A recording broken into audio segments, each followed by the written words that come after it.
নতুন খবর সবাই শুনছে নাকি? আমেরিকা তো অষ্টম নবহর পাঠাচ্ছে বাংলাদেশের উদ্দেশ্যে। বাংলাদেশ তারা দখল করবে।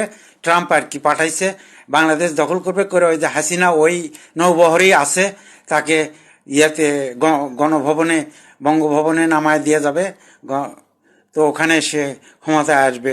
বিএনপির লোকজন, ছাত্র যারা ওই কোটা আন্দোলনের ছাত্র সংগঠনের ছেলে পেলে তোমরা সব পালাও, কারণ অষ্টম নবহর ছাড়ছে।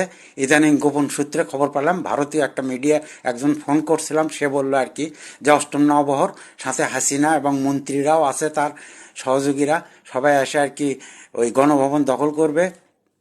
তো সংসদ ভবনে ওরা এসে ডিক্লার দেবে আর কি। তো 20 তারিখে যেহেতু ট্রাম্পের শপথ হয়ে গেছে, ওই অষ্টম নবহর পাঠায় দিছে। তো এখন লুকানের পালা বিএনপি, জামাত এবং ছাত্র, যারা কোটা আন্দোলনের ছাত্র সংসদে যারা জড়িত আছে, সবাই লুকাও।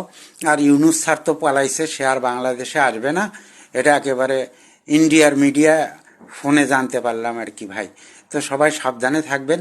আমি তো ভাই বিদেশে আছি পলায়া, আমার কোনো ভয় নাই। তো আমারে ওরা ধরতে পারবে না।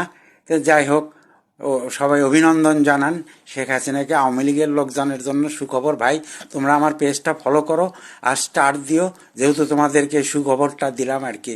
সবাই ঈদে উদযাপন করো।